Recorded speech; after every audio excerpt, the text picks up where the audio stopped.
இன்றைக்கி வீடியோவில் rose சாமந்திக்கு humic fertiliser நம்மளே எப்படி ரெடி பண்ணுறது பற்றி நம்ம பார்க்க போகிறோம். ஏன்னா கடையில் விற்கிறதெல்லாம் நம்மளுக்கு காசு நிறைய செலவு பண்ண வேண்டியதாக இருக்கும். அப்படிலாம் இல்லாமல் நம்மளே ரெடி பண்ணலாம். ரொம்ப நல்லா வளரும் நம்ம யூஸ் பண்ணுற ஃபெர்டிலைசருக்கெல்லாம். நான் ஏற்கனவே அது போலலாம் பண்ணி அது போலலாம் செஞ்சு நல்லா ரோஜா செடி சம்மந்தி செடி நல்லா வளருது. அதுக்காக தான் நம்மளே செய்யலாம்னு சொல்கிறது. ஏன்னா அது போல் நம்ம கொடுக்கும்போது பிளான்ட் ஃபாஸ்ட்டாக வளரும். நீங்கள் சப்போஸ் கோகோ பீட்டில் ரோஸ் பிளான்ட் இது போல் நட்டு வச்சுருந்தீங்கன்னா நல்லா ஊற்றினா கூட எதுவும் செய்யாது. ஹியூமிக் கடையிலேருந்து ஊற்றணும்னு சொல்லுவாங்க வாங்கி. அது போல் இல்லாமல் நம்மளே ரெடி பண்ணிவிட்டு கோகோ பீட் பிளான்ட்டு கூட நீங்கள் ஊற்றிக்கலாம். எந்த மண்ணில் வளர்த்தாலும் இந்த ஹியூமிக் நம்ம ரெடி பண்ணி ஊற்றலாம். இது போல் கிளாஸ் பாட்டில் எடுத்துக்கோங்க. கிளாஸ் பாட்டில்னு இல்லை, எது வேணாலும், அதாவது ஹோல்ஸ் போடக்கூடாது அந்த டப்பாக்கு. நான் கிளாஸ் பாட்டில் தான் எடுத்துக்கிட்டேன். இது போல் கப்பு தொட்டி எடுத்துக்கோங்க. இந்த பிளாஸ்டிக் டப்பா ரொம்ப பெருசாக வச்சுருந்தாலும் அதுக்கேற்ற மாதிரி இது போல் உள்ளே போகிறப்போல் இருக்கணும் கொஞ்சம் போல். அப்போ தான் நல்லது. நான் இந்த பாட்டிலுக்கு இந்த தொட்டி தான் கரெக்டாக இருக்கும்னு சொல்லிட்டு நான் இந்த கப்பு தொட்டி வச்சுருக்கிறேன். பாருங்கள், நல்லா தெரியறதுக்காக நான் இது போல் கீழே வச்சு ஹைட்டு தூக்கி இது போல் வச்சு காமிக்கிறேன். பாருங்கள், இது போல் கிளாஸ் பாட்டில் எடுத்துகிட்டு இது போல் கப்பு தொட்டி எடுத்துக்கோங்க. கொஞ்சம் போல் கோகோ பீட் எடுத்துக்கோங்க. எதுக்காக நான் சொல்கிறேன்னா, கோகோ பீட் தான் நல்லது. நல்ல ஈரப்பதமும் இருந்துக்கிட்டே இருக்கும்.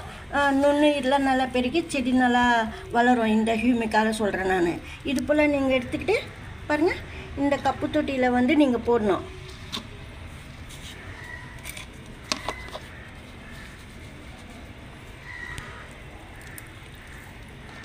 பாருங்கள், இது போல் போட்டுட்டு இந்த கிளாஸ் பாட்டில் மேலே இதுக்குள்ளே தொட்டி வச்சிடணும். பாருங்கள், இது வெஜிடபிள் வேஸ்ட்டு. நீங்கள் இந்த காய் தான் இல்லை, எந்த காய் கிடைச்சாலும் நீங்கள் போட்டுக்கலாம். நான்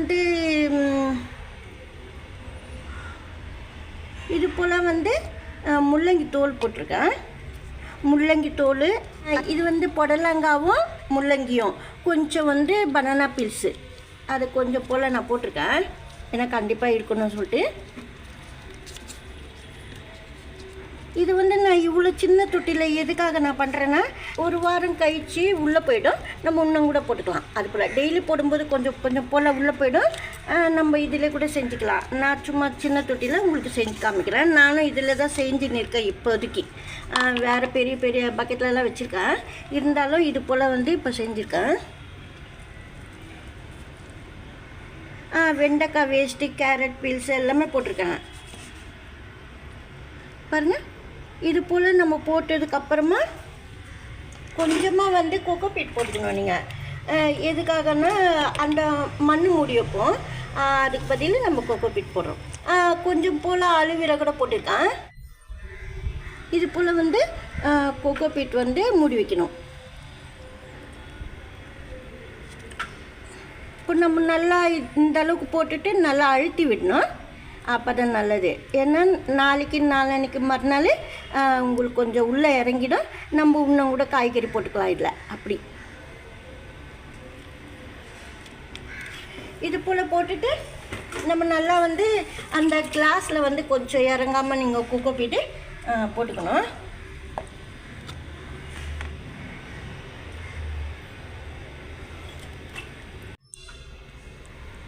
பாருங்கள், இது போல் நான் போட்டுட்டு கொஞ்சம் போல் தயிர் ப்ளெயின் வாட்டரில் 1 ஸ்பூன் 2 ஸ்பூன் அளவுக்கு தயிர் ஊற்றி நல்லா புளிக்க வச்சுது. புளிச்ச தயிர் தான் நீங்கள் இதுக்கு யூஸ் பண்ணணும்.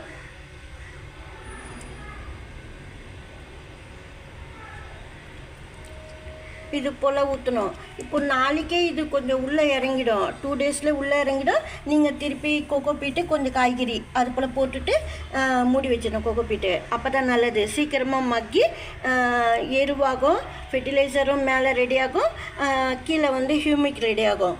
அதாவது இந்த ஃபெர்டிலைசர் இந்த கம்போஸ்டில் வர லிக்யூட் இறங்கி வரும் தண்ணி ஊற்ற அந்த தண்ணி தான் நம்மளுக்கு ஹியூமிக்கு. அதாவது கொஞ்சம் நாள் கழித்து தான் யூஸ் பண்ணணும்.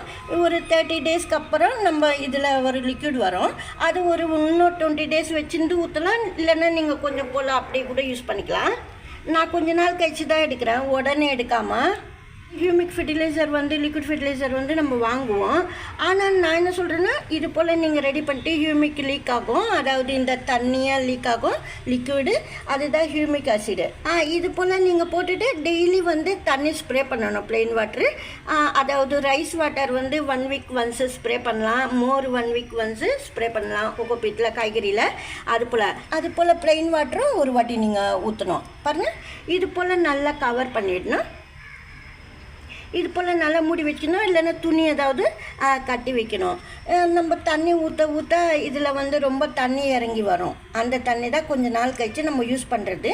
நான் கொஞ்சமாக சேர்த்து தண்ணி வச்சுருக்கிறேன். இனிமேல் தான் லீக் ஆகும் வாட்ரு. உடனே வரணும் எனக்கு அப்படின்னா நீங்கள் நிறைய 1 கிளாஸ் தண்ணி ஊற்றிட்டு திருப்பி மறுநாள் அந்த 1 கிளாஸ் தண்ணி திருப்பி இதிலே ஊற்றணும். அது போல் 30 டேஸ் வரைக்கும் நீங்கள் செய்யணும். செய்யும்போது உங்களுக்கு வந்து ஒரு 30 டேஸ்க்கு அப்புறம் நிப்பாட்டிட்டு திருப்பி கொஞ்சம் கொஞ்சமாக வரும். அந்த தண்ணி நம்ம இதுக்குள்ளே ஊற்றுறோம் பாருங்கள், அது ஊற்றக்கூடாது, நிறுத்திடணும். அதுக்கப்புறமா கொஞ்சம் போல் லிக்விட் வந்து ரெடி ஆகும் நம்மளுக்கு ஊற்றுறதுக்கு. அந்த மாதிரி கூட நீங்கள் செய்யலாம். நான் வந்து இப்போ எப்படின்னாக்கா, இப்போ நிறைய தண்ணி ஊற்றினேன். நான் கொஞ்சம் போலவே கொஞ்சமாகவே இறங்கட்டும்னு சொல்லிட்டு ஊற்றுறேன். மந்த்லி ஒன்ஸு திருப்பி நிறுத்திட்டு அப்படிலாம் இல்லாமல் கொஞ்சம் போல் தண்ணி ஊற்றிருக்கேன். நாளைக்கே கூட இதில் லீக் ஆகும், நம்ம அப்படியே விட்டுடலாம். நம்ம அந்தளவுக்கு செய்யணும்னு ஒன்றும் இல்லை. அப்படி சப்போஸ் உங்களுக்கு கொஞ்ச நாள் ஆனால் பரவாயில்லன்னா நீங்கள் செஞ்சுக்கலாம். சப்போஸ் ஏதாவது புரியலன்னா நீங்கள் கேளுங்க கமெண்ட்டில், நான் சொல்கிறேன். இப்போ இது போல் கம்போஸ்ட் ரெடி பண்ணும்போது இந்த லீக் ஆகிற வாட்ரு தான் உங்களுக்கு வந்து ஹியூமிக் ஆசிடு. நம்ம அது செடிங்களுக்கு ஊற்றும்போது ரொம்ப நல்லா வளரும், ஃபாஸ்ட்டு க்ரோத் இருக்கும். ரோஸ் பிளான்ட்டில், அதாவது கிறிசாந்திமம் பிளான்ட்டில், எல்லா பிளான்ட்டுக்கும் நீங்கள் ஊற்றலாம். பூச்செடிங்களுக்கு, காய்கறி செடிங்களுக்கு எல்லாமே. கரெக்டாக கணக்கு தெரியணும். இது எத்தனை நாளைக்கு நம்ம தண்ணி ஸ்ப்ரே பண்ணிக்கிட்டு இந்த லிக்விட் யூஸ் பண்ணதுன்னா, நீங்கள் வந்து 40 டேஸ் வரைக்கும் நீங்கள் லைட்டாக தண்ணி ஊற்றிக்கிட்டே வாங்க. இதில் கொஞ்சம் போல் வரப்போல் நீங்கள் ரொம்ப தண்ணி ஊற்றக்கூடாது, நீங்கள் சீக்கிரமாக எடுக்கணும் தண்ணி. அதாவது கொஞ்சமாக தண்ணி ஸ்ப்ரே பண்ணிவிட்டு இதுக்குள்ளே கொஞ்சமாக லீக் ஆகிற மாதிரி பார்த்துட்டு 40 டேஸ்க்கு அப்புறம் இந்த தண்ணி எடுத்துக்கலாம். நீங்கள் அப்படியும் செய்யலாம். இது போல் தான் நம்ம வந்து ஹியூமிக் ஆசிட் ரெடி பண்ணணும். இந்த வீடியோவில் தான் மறக்காமல் லைக் பண்ணுங்கள். தேங்க்யூ.